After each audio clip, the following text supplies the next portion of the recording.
tiap malam Jumat itu pasti ada yang kesurupan.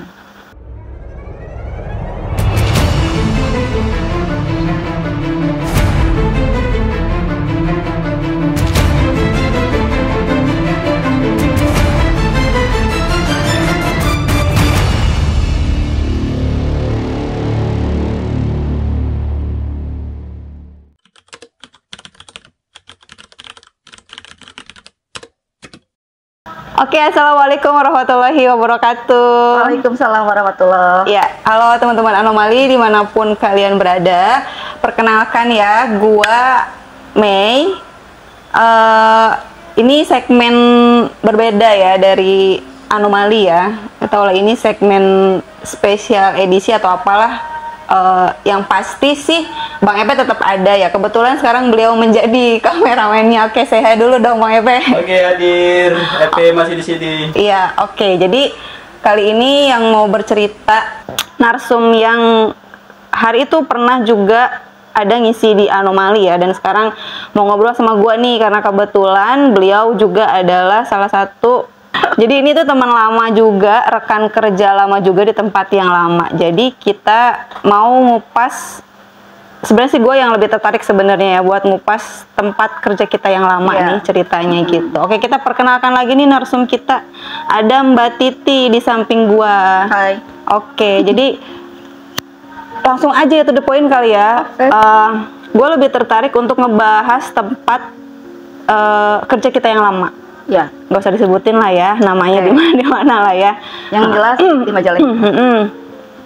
Jadi salah satu PT ya, PT bergerak di bidang perusahaan pakaian jadi lah ya, gitu. Nah, jadi di cerita Mbak Titi kan sebelumnya itu menceritakan juga sebagian di cerita di PT itu ya, dulu ya. Nah, cuman ada yang belum terkupas nih teman-teman. Jadi sekarang gua mau kupas nih. Mudah-mudahan dikupas secara tuntas ya, di sini nggak ada yang kelewat-kelewat dan lupa-lupa gitu ya. Nah, dimulai dari pas awal pembangunan nih, Mbak Titi dulu. Masih ingat nggak? Yang waktu masih office masih di bawah tuh. Iya. Ya, jadi ini guys, ini tuh fokusnya kita ke satu perusahaan ya.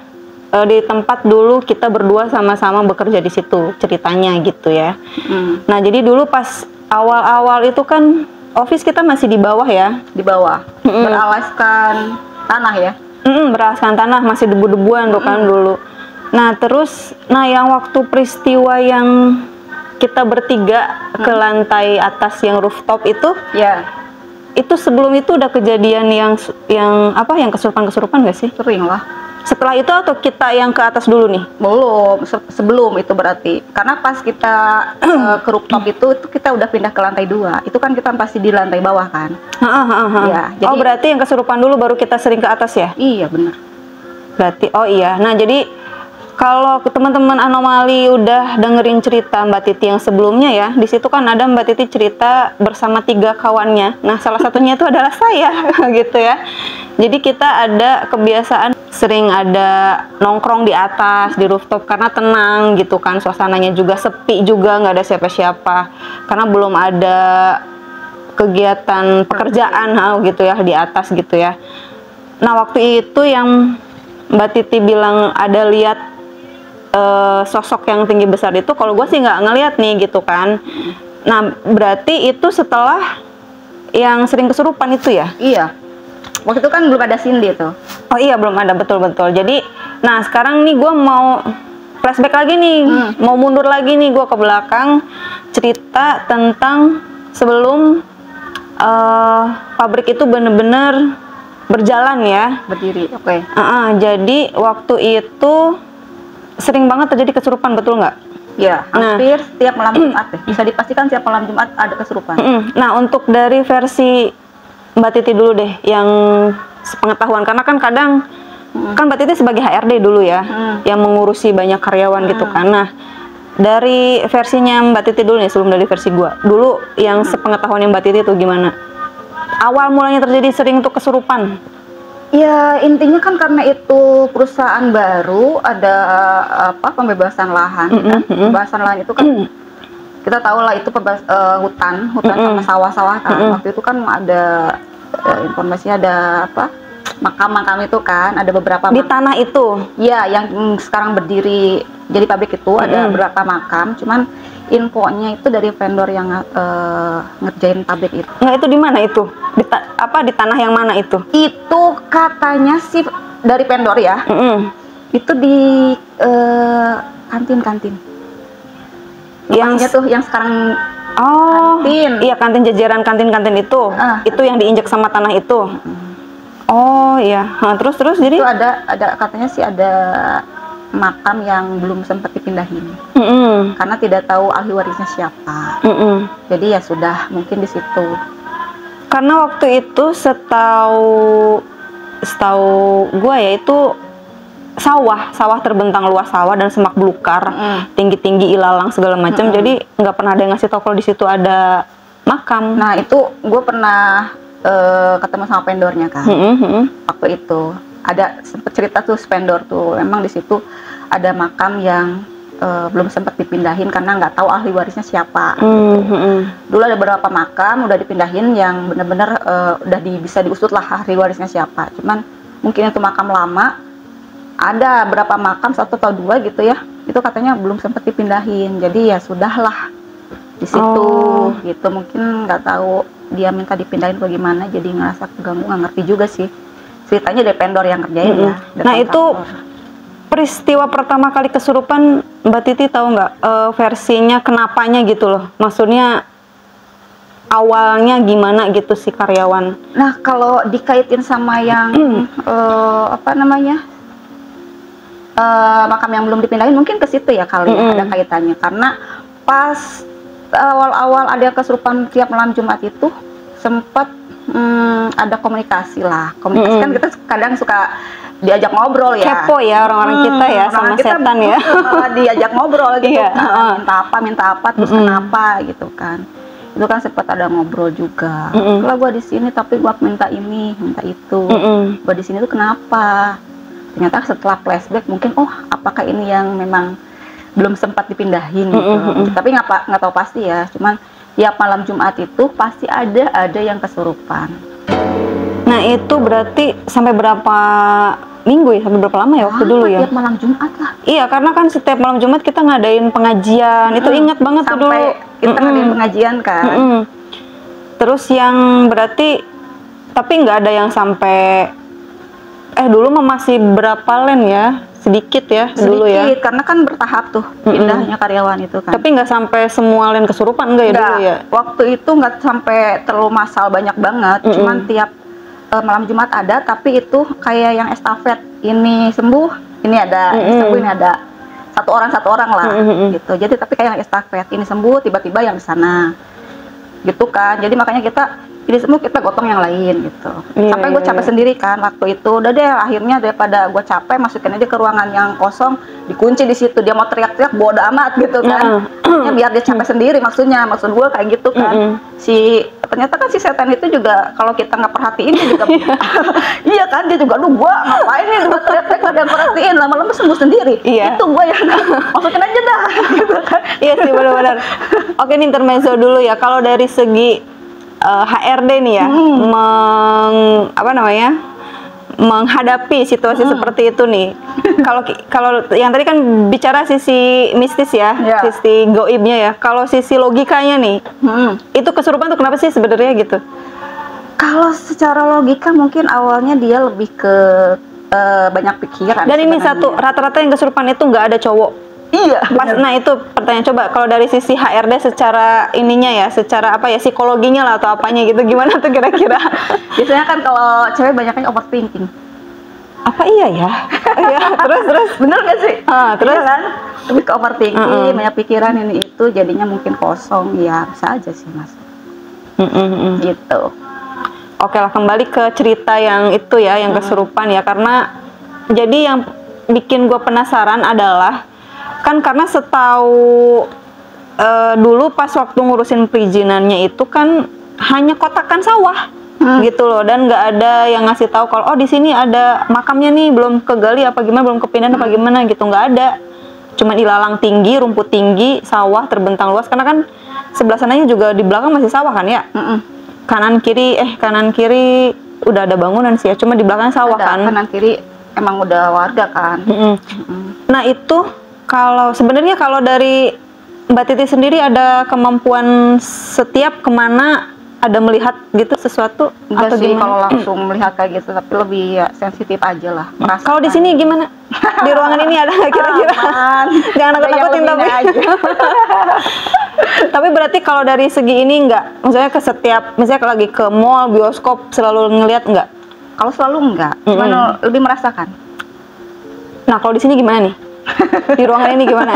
Aman, Nggak? aman. Aman, oke. Nah oke, kita balik lagi ke sana.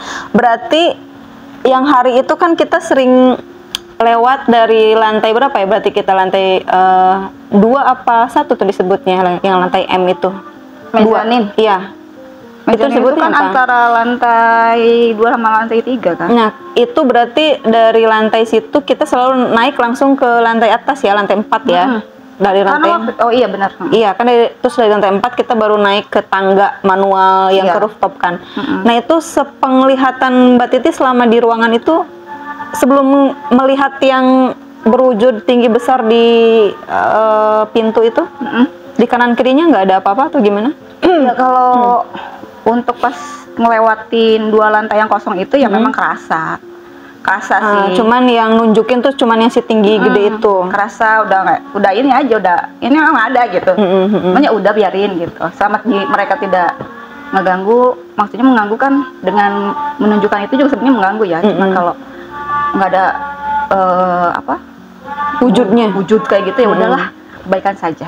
Kan mereka juga sama aja ada. Karena kan itu, tahu nggak yang dari security ada yang motoin cewek rambut panjang, laporan kan, pasti laporan tuh. Terus juga di deket yang mau arah kantin belakang ada juga cewek, terus ada yang lihat Poci juga. Iya, Poci seringnya kan. Itu di lantai berapa sih? Lantai 4 yang sampai dikejar-kejar gitu. Dia hilang langsung masuk deket ke lift itu kan. Nah, dikejar-kejar sama siapa? Jadi si security apa siapa gitu, dia di videoin. Situ kayak yang lari gitu, terus hilang. Oh, dikejar sama security-nya? Kelihatan, oh itu siapa gitu kan, gituin. Oh, iseng banget ya.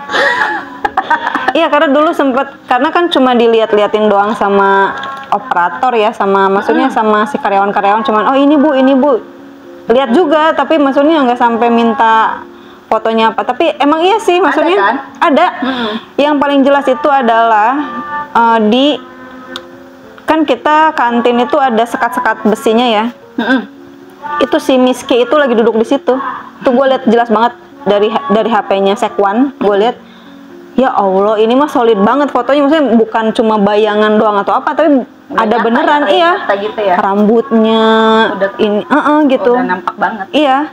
Sama yang pernah gue lihat itu di lantai 4 adalah Poci. Iya. Emang itu.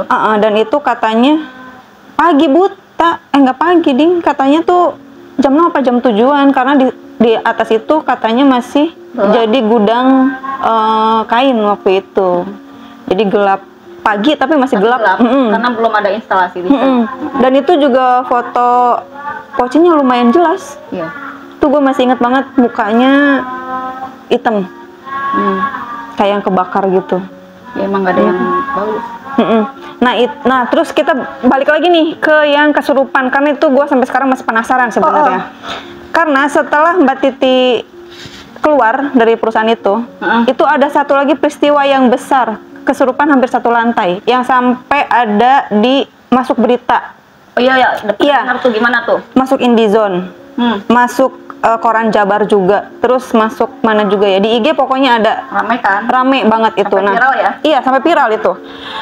Terus gue bilang, anjay, ini tempat kerjaan gue nih gitu kan. Gue juga sampai, waduh, tempat kerjaan gue nih menjadi viral dari dulu nih, gitu. Nah itu biasa ya, kita sempat kalau ada yang kesurupan gitu kan selalu ada yang kepo ya, ditanya-tanya segala macem gitu kan. Dan yang gue dengar adalah yang satu mintanya, yang ini yang kesurupan gitu ya, ditanya kan mau apa, maunya apa gitu kan. Yang satu katanya mintanya darah. Terus muda nggak tahu lah, pokoknya mintanya darah katanya. Sampai dijawab sama salah satu orang umum, dibecandain. lu pengen bercandain iya, kan mereka tuh malah. lu pengen darah, ntar gue beliin darah marus, bilangnya gitu kan. Terus yang kedua pengen kepala. Nah ternyata setelah diselidiki, kalau ini dari versi yang gue denger ya, dari semua orang yang cerita, dari mulai satpam, karyawan segala macem gitu kan, dari mulai mereka yang cerita. Jadi yang pengen kepala itu katanya gara-garanya waktu pas Idul Adha, katanya tuh kalian tuh nggak ada inget sama gua, nggak ada yang menghadiahkan gua. Nah, jadi akhirnya pada saat itu HRD kita akhirnya mencari satu kepala satu kepala kambing. Syaratnya itu katanya diganti sama satu kepala kambing, tapi kambingnya yang hitam, tidak boleh ada putihnya. Waduh. Nah, terus udah nih dikasih kan satu kepala. Itu ceritanya Mbak Titi, besoknya lagi tuh masih ada yang kesurupan dong. Ada sampai berapa len lah yang kesurupan. Ditanya lagi kan, kenapa? Masih aja ngeganggu, sedangkan kan sudah dikasih dan ternyata apa katanya di belakang kuping kambingnya masih ada yang putihnya. Ada kayak gitu ya, ampun. Maksudnya Jadi banget itu sistemnya. itu kan gue diceritain sama ya adalah salah satu karyawan yang memang ikut ngurusin juga nyari kambingnya. Karena memang harus yang hitam. Sebenarnya si orang itu yang beli kambingnya itu tahu sebenarnya kalau ada satu bulu, satu titik di belakang kupingnya itu putih. Cuma berpikirnya gini, saya kan gak bakalan tahu lah, dikit doang gitu kan. Teliti ya, udahlah jadi auditor. Besoknya masih ada lagi dong yang kesurupan, dan ternyata gara-gara itu katanya kalian tuh pembohong katanya gitu, kalian tuh ngebohongin katanya gitu. Di belakang kuping si kambingnya tuh masih ada katanya gitu. Akhirnya nyari lagi, di sembelih lagi saat itu benar-benar kepala kambingnya katanya hitam. Terus Manjung Sunda nama dihadiahkan dirilah gitu ke dianya. Udah tuh stop, nggak ada yang ini lagi, stop, nggak ada yang kesurupan lagi tuh setelah itu tuh. Nah maksudnya gua tuh itu kenapa ya kok berkelanjutan gitu loh dari dulu pas awal-awal, oke lah, pas waktu awal-awal mungkin penghuni sana kaget dan risih kali ya dengan adanya kegiatan pabrik itu kan gitu. Dan waktu itu juga udah berhenti kan, udah stop kan, sampai Mbak Titi di sana sampai ada berapa tahun kan udah berhenti tuh, nggak ada lagi kan. Nah sekarang kok bisa kejadian lagi sampai seheboh itu nih, sampai 2 lantai loh Mbak Titi waktu yang kemarin itu. Berapa puluh tuh? Sampai dibubarin itu jam 12 kan dipulangin itu. Ada berapa puluh orang yang kesurupan? Tahu, itu banyak banget, sampai di depan di parkiran itu bergeletakan orang-orang. Terus kata suster yang di klinik, Bu, kan ada kesurupan massal. Ya Allah, pas gua nengok ke depan arah loadingan, itu orang-orang berjejer. Ada yang lagi teriak-teriak, lagi nangis, ada yang lagi diajak, iya gitu, apa sih namanya tuh, komunikasi segala macem gitu. Terus gua, ya elah kejadian lagi kayak dulu gitu kan. Nah itu yang pengen gua bahas nih sekarang tuh sama Mbak Titi, itu kira-kira tuh kenapa ya? Kan dulu tuh udah berhenti, sampai ada berapa tahun nih aman gitu loh. Terus kenapa bisa keulang lagi sampai seheboh itu ya? Ya kurang tahu juga ya. Mungkin apa setelah kesurupan yang zaman-zamannya gua di situ, ada nggak pernah kesurupan? Ya bukan massal gitu, yang biasa-biasa kayak gitu. Ada nggak gitu? Terus biasanya kan kalau yang kesurupan gitu, kalau kita ikutin maunya, dia malah minta yang lebih-lebih. Biasanya kayak gitu. Iya sih. Kalau zaman gua kan, ketika mereka kesurupan gini-gini, gue cuekin gitu, malah masukin ke istilahnya ke ruangan kosong, dia sembuh sendiri gitu. Ternyata memang kan, kalau menurut gue ya, ini mah disclaimer, nggak tahu lah. Kalau menurut gue sih, ini setan juga butuh perhatian. Kenapa dia mau masuk ke situ? Dia ada maunya kan, mau diperhatiin. Ketika dia tidak diperhatikan, dia kan masa setan nih, padahal dia setan. Gua nggak diperhatiin, teriak-teriak, udah nangis-nangis gitu kan. Dia capek sendiri kan, keluar sendiri. Kalau zamannya gua tuh kayak gitu, jadi nggak diikutin lah maunya dia. Makanya gua pengen tahu setelah zamannya gua di sana, apakah ada yang seperti itu, terus diikutin maunya apa, minta apa dikasih. Itu yang mungkin nanti jadi mereka minta yang lebih-lebih, tapi nggak tahu ya. Kayaknya sih enggak ya, cuman itu yang pas kejadian yang, dan itu tuh sampai heboh. Gue nggak tahu ceritanya gimana, tiba-tiba gue lihat IG kan, loh kok masuk Indizone, kok masuk apa. Iya, gue juga salah satu pabrik di Majalengka kesurupan masa, ya Allah ini tempat kerja gue gitu kan, beritanya gini amat. Nah jadinya inget ke yang awal-awal gitu ya. Cuman kalau dari Mbak Titi sendiri nih, maksudnya dari diaplikasikan ke kehidupan Mbak Titi nih, masalah hal-hal goib dan mistis itu kayak gimana? Apakah dikiblati, apakah dipercayai 100%, apakah gimana? Kan suka kadang ada orang, aduh sakit ini nih, sakit punggung, wah lu ketempelan, itu padahal misalnya cuma masuk angin doang, apa gimana gitu. Nah kalau dari Mbak Titi sendiri gimana menanggapi hal-hal goib kayak gitu? Ya intinya sama ya. Ya sebenarnya kan mereka kita tuh sebenarnya hidup tuh berdampingan sama mereka kan. Antara dunia nyata dan dunia goib itu tipis banget lah. Cuman kita punya keterbatasan, tidak semua orang bisa melihat mereka, sedangkan mereka bisa melihat kita. Itu yang lebih dominannya. Jadi mungkin karena kita tidak bisa melihat mereka, asal aktivitas apa gitu mereka juga merasa terganggu, itu bisa aja. Karena waktu itu kan di pabrik itu juga memang lahan kosong, otomatis pasti sudah ada yang menempati sebelum kita. Ya mungkin aja istilahnya kita kalau tidak permisi mereka merasa terganggu lah, ada pasti masa seperti itu, makanya ada masuk kesurupan seperti itu ya percayai aja sih, karena memang ada gitu. Cuman apakah itu kadang suka ada berat pundak atau gimana, padahal kolesterol kan bisa kayak gitu kan. Cuman kalau dikait-kaitkan ya nggak bisa gitu juga semuanya gitu. Karena tidak semua hal yang goib itu, aduh gua langsung sakit langsung itu. Tapi ada juga yang seperti itu. Kalau gua sendiri sih sebenarnya dari dulu gua bukannya ignore atau tidak percaya dengan hal gaib ya, tapi lebih ke logis lah gitu. Kalau gua kan dulu. Jadi ceritanya waktu itu pas lagi kerja, memang sih ada kerasa berat pundak yang waktu pas kejadian pas kesurupan yang terakhir pas iya pokoknya setelah kesurupan itu, tahu nggak yang ada ngehadirin mediator yang dia si ibu-ibu yang ngerokok, yang si hisepan rokoknya nggak mati-mati. Oh, sekarokoknya itu. Si sekarokoknya itu nggak jatuh-jatuh. Nah itu kan terakhir acara kesurupan di pabrik itu. Setelah itu kan udah tuh nggak ada lagi. Nah karena waktu itu pas gue lihat, jadi si ustadznya itu bawa satu mediator untuk ditanyai kenapa mengganggu. Nah si mediatornya itu tuh ibu-ibu, udah ibu-ibu banget. Jadi dia tuh ngerokok, ngehisep rokok, tapi si abunya tuh nggak jatuh-jatuh dari rokoknya. Nah setelah gue ngelihat itu, ini gue berat.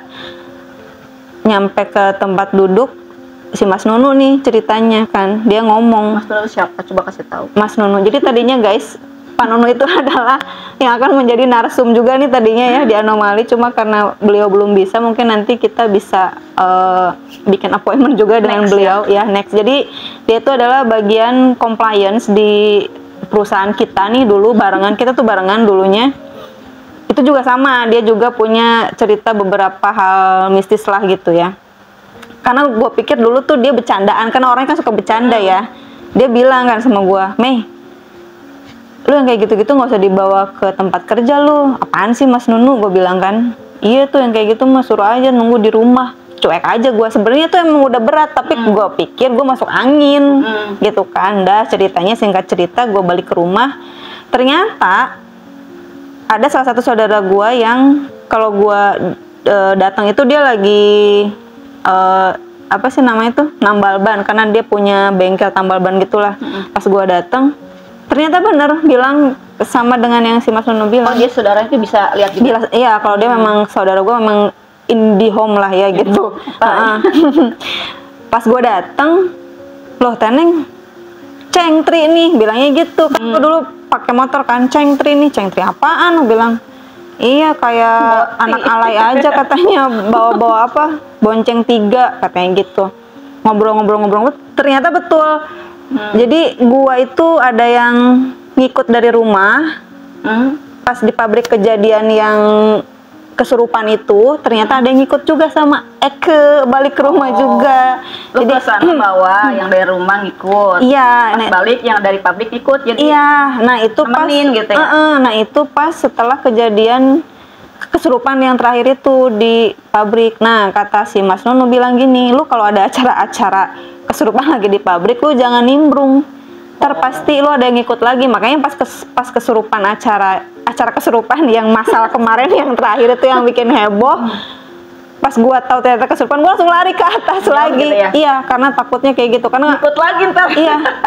Soalnya lumayan juga tuh yang ikut itu sosoknya ya. Cuman nggak tahu sih karena apa sih, cuma diceritain doang sama saudara gue itu, katanya mukanya hancur, berdarah-darah, terus dari dahi ke sini tuh belah katanya gitu, dengan auranya tuh negatif banget. Jadi pas saudara gue lihat itu, dia juga langsung kayak mundur gitu karena jadi si auranya tuh bukan aura, si energinya itu negatif banget, jahil dan jahat dan suka iseng-iseng lah kayak gitu katanya. Dan memang iya sih bener, itu pundak selama perjalanan naik motor berat banget. Cuman karena gue selalu berpikir yang nggak macam-macam ya, oke gue masuk angin deh gitu. Dan ternyata pas gue datang ke rumah, terus kata saudara gue ada yang ikut itu, langsung kan gue datang ke UA kan, minta dinetralisir gitu kan. Dan ternyata emang bener gitu, itu lumayan energinya lumayan negatif banget si sosok yang dari pabrik itu. Terus gue bilang kan, kalau dibalikin lagi ke pabrik bisa nggak gitu, biar dia bergabung lagi dengan yang lain gitu. Tapi katanya nggak bisa, jadi udah ngikut sama gue ke rumah, udah dia nggak mau balik lagi ke situ. Iya gitu. Nah sekarang nggak tahu nasibnya kayak gimana. Jadi sebenarnya sampai sekarang pun, tapi Mbak Titi sendiri ada pengalaman gitu nggak? Waktu itu kan Apa ketempelan gimana gitu? aku tempelan alhamdulillah enggak ya. Enggak. Cuma merasakan Apakah ada kodam? oh enggak. kodamnya macam. Terus kan tapi pernah nggak gitu ketempelan gitu? Dulu kan pernah sempet main ke rumah lo ya, Iya. yang sebelum sini ya. Apakah ada sesuatu di Iya, sana? emang kerasa. Oh, ada kerasa. Pasti gitu. sarangnya di sana. Ya makanya pas masuk ke situ nggak enak nih gitu. Ya wes lah, udah dia sendiri, si Cimai sendirian gitu. Nggak usah. Tapi nggak ada yang jahil kan di sana kan? Maksudnya nggak ada yang nempel kah atau ngikut kah gitu? Enggak sih. Enggak ya? Cuman memang ini emang ada di nggak enak. Energinya nggak enak. Tapi berarti kalau kayak gua tadi kayak ketempelan gitu nggak pernah? Enggak kelihatan sih. Cuman Nah itu sebelum di PT yang kita bekerja bareng gitu, sebelumnya di PT sebelumnya juga ada ini nggak? Ada hal-hal lain juga nggak? sama sih, lebih kalau PT-PT itu kan lebih ke kesurupan ya, kesurupan aja lah. Nah itu coba kenapa sih tuh gue pengen ini banget, Sama kepo aja banget, sih. kenapa sih? Sama aja sih kalau di PT-PT itu biasanya memang ada aja kesurupan ya. Ya gitulah treatmentnya, gue kayak gitu, masukin aja ke ruangan. Soalnya nggak ada yang kayak gini loh. Kesurupan di dealer Honda, kesurupan di dealer Toyota, nggak ada. Coba pabrik-pabrik iya gitu ya? kenapa sih kalau di pabrik-pabrik itu? Kalau visual karena itu lebih banyak manusianya, ya kan? Jadi karakternya udah lebih banyak lagi. Kalau semacam dealer Honda kayak gitu kan cuma berapa puluh orang? Iya, berarti Lebih logikanya ke sana aja. setan kan? juga pilih-pilih gitu ya? Iya kan? Lebih banyak pilihan istilahnya gitu. Mana yang imannya kurang, ada yang mungkin dia. Ya berarti gue kurang dong imannya dong. Ya lu ini aja introspeksi ya. Bisa ketempelan imannya kurang ya. Ya bisa aja kan, karena memang ya itu juga kan lihat-lihat lah. Kalau memang merasa dia nyaman di situ, ya lu gimana sih? Introspeksi aja lu. Soalnya gini, ini apa namanya? Jadi random ya ini ya ceritanya ya, si alurnya ya. Cuman mana-mana. Iya, cuman ini balik lagi ke PT kita yang sebelumnya ya, yang itu ya. Jadi gue juga pernah dengar katanya salah satu cerita dari karyawan, dia sering pulang malam nih. Dan ternyata katanya diisengin sama kursi, dipindahin lah. Ada suara-suara ngeprint tapi kertasnya nggak ada lah gitu. Itu di lantai M itu, di office itu gitu. Terus ada beberapa juga yang katanya di bawah juga, di dekat lobi segala macem. Nah itu kalau dulu Mbak Titi selama bekerja di sana kan pernah juga tuh HRD dulu shift malam kan? Iya. Nah itu gimana? Sama. Itu ya energinya kerasa, cuman nggak sampai menampakkan, karena biasanya ya kalau gua tuh kalau udah kerasa kayak gitu suka langsung kayak komunikasi sendiri di dalam hati. Gua tahu lu ada di sini, jangan nampakin ya. Gua nggak suka, gua sukanya keindahan, gua nggak suka yang jelek-jelek. Lu mau di sini silahkan aja, tapi jangan nampakin, please jangan. Suka gitu gua mah kayak yang komunikasi gitu. Jadi ya kerasa sih agak-agak merinding, iya. Cuman alhamdulillah nggak nyampe nampakin, karena gue suka gitu. Tapi berarti waktu di perusahaan itu nggak pernah ada Apa? Diganggu apa misalnya barang dipindah atau apa gitu? Enggak. Cuman kerasa kayak gitu. Gue tahu nih. Itu pas di mana tuh kira-kira? Di M. Di M-nya di toilet kah? Di office kah? Di office. Oh, di office. Oh, toilet mah udah pasti. Iya. Udah pasti. Mereka mah di situ senengnya. Iya kan. Jadi udah sih cuma itu doang ya Mbak Titi yang pengen gua ulas sebenarnya, karena dulu kita pernah kerja di satu pernah kerja di satu perusahaan. Ini kurang Panunu nih sebenarnya nih, ada satu orang lagi nih yang seharusnya hadir. Oh iya 2. Jadi nanti mungkin kita next ya. Iya, oke lah, boleh ya. Jadi mungkin segitu aja. Bisa kembali lagi ke masalah yang tadi. Kira-kira nih dari Mbak Titi pesan atau apa ya istilahnya ya untuk menghadapi masalah-masalah kesurupan kayak gitu, karena kan tadi kan kita topiknya kan itu kan gitu, kesurupan di PT, di perusahaan gitu. Dari sisi HRD, sebagai HRD, kira-kira nih kalau ada yang kayak gitu lagi gimana sih gitu? Kan kayak tadi mau minta kepala, minta darah, minta apa segala macam, apakah harus dituruti atau diabaikan atau gimana tuh kira-kira? Ya kalau pribadi ya, itu kan pengalaman pribadi aja. Gua nggak tahu kalau yang lain-lain yang di luar kemampuan gitu kan. Mungkin ada yang paranormal yang seperti ini disclaimer lah. Kalau menurut gua gitu kan, nggak usah diturutin lah. Kalau minta apa-apa, ya gua kan bilang mereka tuh butuh perhatian. Kalau kita nggak perhatiin mereka juga udah capek sendiri gitu ya. Jadi cuekin aja. Udah langsung dia sembuh sendiri. Oke. Tapi itu juga berdasarkan pengalaman ya, maksudnya digituin sembuh gitu kan. Oke lah. Coba. Oke deh. Kalau gitu sekian dulu ya teman-teman Anomali, mungkin perbincangan antara saya dan narsum kita kali ini ya, Mbak Titi. Nanti mungkin lain waktu jika ada lagi nanti kita bisa sharing lagi, karena sebenarnya ini masih banyak banget cerita-cerita goib mistis seputar gitu ya, seputar dunia-dunia gitu. Nanti siapa tahu kita bisa berbagi cerita lagi. Kita gabung sama Mas Dunai sama iya. Cindy. Oke, nanti kita appointment lagi ya. Oke, kalau gitu. Oke teman-teman Anomali, sekian dulu ya perbincangan kita kali ini. Jangan lupa untuk subscribe channel Anomali, di-like juga kalau kalian suka dengan postingan-postingannya, dan di-share juga kalau kalian menemukan manfaat atau ada manfaatnya dari postingan-postingan Anomali. Oke, sekian dulu dari saya Mei dan Mbak Titi. Undur pamit, dadah.